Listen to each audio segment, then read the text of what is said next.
Kita masih dengan Imam Ibn Athaillah As-Sakandari dengan kitab hikamnya, dan seperti biasa ada muqaddimah fiqhiyah dengan kitab Abu Suja, Mukhtasar Abu Suja. Kita sudah sampai kepada faraidu shaumi arba'atu asya'a. Kefarduan dalam puasa disebutkan oleh Imam Ibn Athaillah As-Sakandari ada 4 hal. Fardu shaum, hal-hal yang harus dihadirkan dalam melaksanakan ibadah puasa.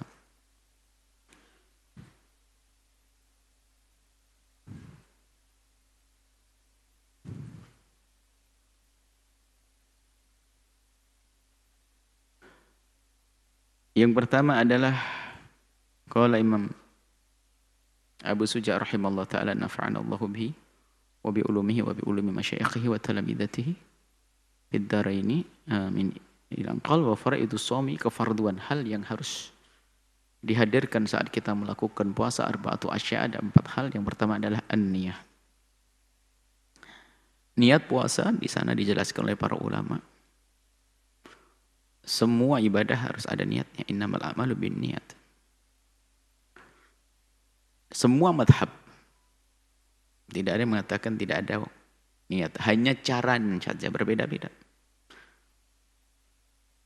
Di dalam madhab kita, niat harus dilakukan di waktu malam kalau itu fardu. Ada dibedakan antara puasa fardu dan puasa sunnah. Kalau puasanya adalah puasa fardu, maka diwajibkan at-tabyid. Tabyid adalah menginapkan. Menginapkan niat, artinya berniat sebelum terbitnya fajar shadiq. Ini adalah dalam madhab kita Imam Syafi'i, madhabnya Imam Maliki, madhabnya Imam Hambali, sama.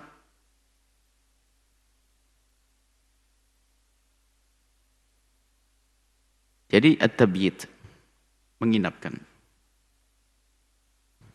Man lam yubayyitis siyama qabla al-fajri fala siyama lahu. Kalau tidak berniat sebelum fajar, maka tidak dianggap puasanya. Waktu niat itu terbentang dari masuknya hari. Dalam hitungan Arab, masuknya hari esok itu dari waktu maghrib. Adzan maghrib dikumandangkan atau terbenam matahari, itu sudah berganti hari. Di saat itu adalah kita boleh niat.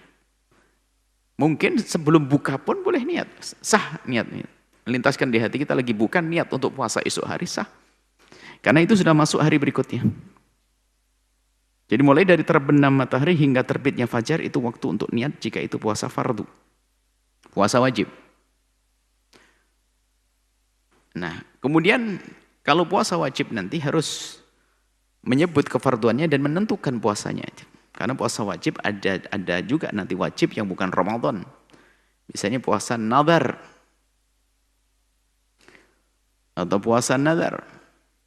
Atau wajib karena kafarah. Karena kita harus membayar karena pelanggaran-pelanggaran.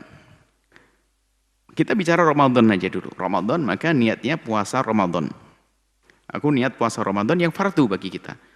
Buat niat puasa Ramadan fardu. Harus terlintas 2 hal. Puasa Ramadan, fardu.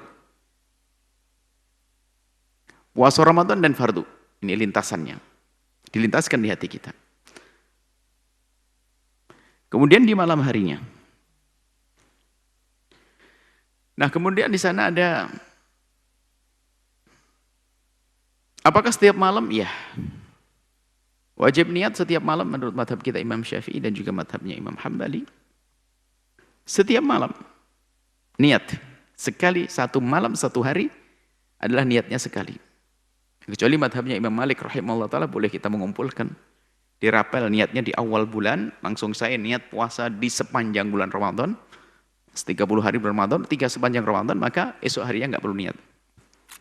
Maka sebagian para masyayikh, ulama, namanya orang khawatir lupa, maka bikin stok niat. Pinjam madhabnya Imam Malik. Biar stok niatnya banyak. Jadi di awal bulan Ramadan dia sudah niat. Aku niat puasa sebulan di bulan Ramadan. Ikut madhab Malik ya. Biarpun tidak nyebut madhab Malik, sebulan saya niat. Jadi niatnya di malam Ramadan yang pertama untuk 30 hari. Maka itu sah, esok harinya sudah nggak perlu lagi menurut madhab Malik. Cuma Karena kita madhab Syafi'i, biarpun sudah niat dengan caranya madhab Imam Malik rahimahullah ta'ala, maka jangan mentang-mentang begitu lalu esoknya nggak perlu niat, suruh niat, oh sudah kok saya, nggak usah, tinggal niat saja ikut madhab Syafi'i. Cuman madhab Imam Malik lagi nanti digunakan untuk apa? Stok, persiapan, barangkali kita lupa. Nah, hari itu kok kita lupa, lupa saya tidak niat. Oh tenang aja, saya punya stok ikut madhab Malik kemarin. Itu, saya punya banyak niat, itulah. Seperti itu. Jadi jangan main-main madhab, itu hanya untuk jaga-jaga dalam madhab Malik. Kemudian juga dalam madhab kita, Imam Syafi'i, Ibnu Hajar Al-Haytami dalam Ithafnya mengatakan bahwasanya kalau seandainya seseorang itu lupa niat beneran dan tidak ikut madhab Malik, kalau seandainya dia bangun di tengah malam, lalu makan sahur, biarpun tidak niat, maka dia sudah dianggap puasanya. Asalkan memang dia ingat kalau besok itu Ramadan dan dia bangun tuh mau puasa sudah. Nggak harus melintaskan. Asalkan dia tidak lalai betul kalau itu bulan Ramadan. Kalau dia lalai sama sekali kalau Ramadan ya nggak sah. Misalnya dia bangun malam-malam sambil ngelindur makan, berarti tidur lagi. Nggak ingat sama sekali. Itu nggak sah. Tapi kalau ada tanda bahwasanya jamnya jam 3, ngeliat jam lagi. Gini, kapan subuh ya, biarpun tidak niat ya, nggak mungkin dia nggak niat puasa kan begitu. Jadi pakai istilah yakhtur bibalihi, melintaskan di dalam hatinya, itu bukan niat. Kalau niat nggak ada khilaf di sini. Ibnu Hajar pakai yakhtur, terlintas itu artinya apa? Asalkan kita tidak lupa, tidak lalai kalau itu Ramadan, maka itu sah sudah. Makan sahur malam-malam makan, tiba-tiba lupa niat, sah puasanya. Madhab Imam Syafi'i juga yang dihadirkan oleh Imam Ibnu Hajar Al-Haytami. Kemudian juga ini adalah masalah puasa fardu.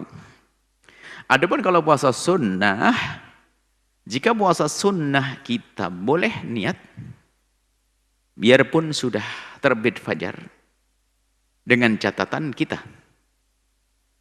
belum, dengan dua catatan. Satu, belum tergelincir matahari. Kalau sudah tergelincir matahari nggak sah.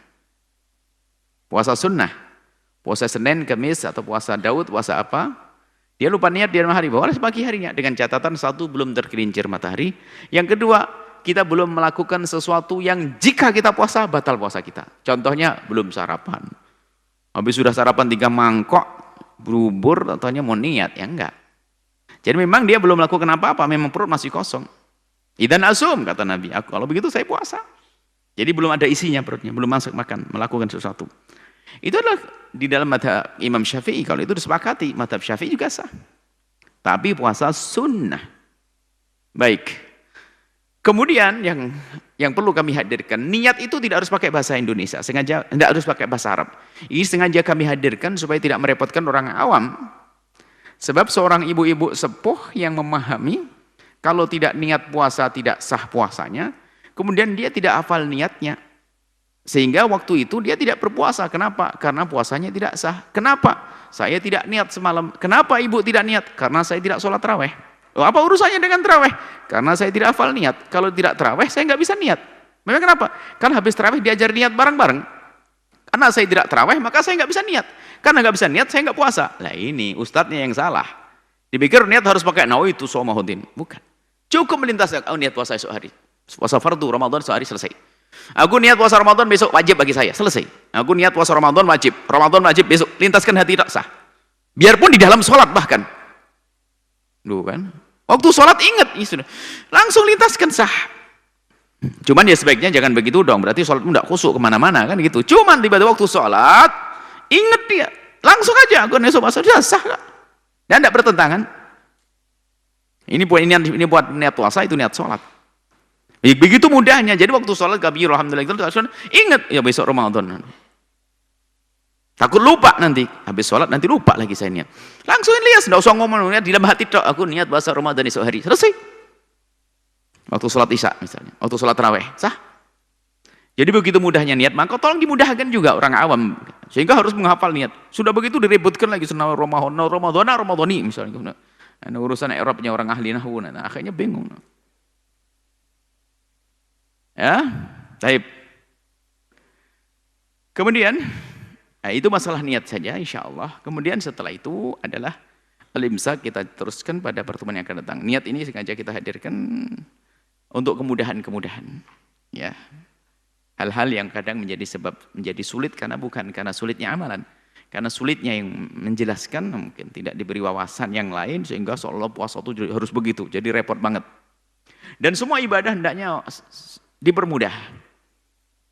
Agar orang mudah melakukan ibadah, agar tidak merasa repot, sulit. Baik, ini saja insya Allah, kita lanjutkan pada pertemuan yang akan datang insya Allah.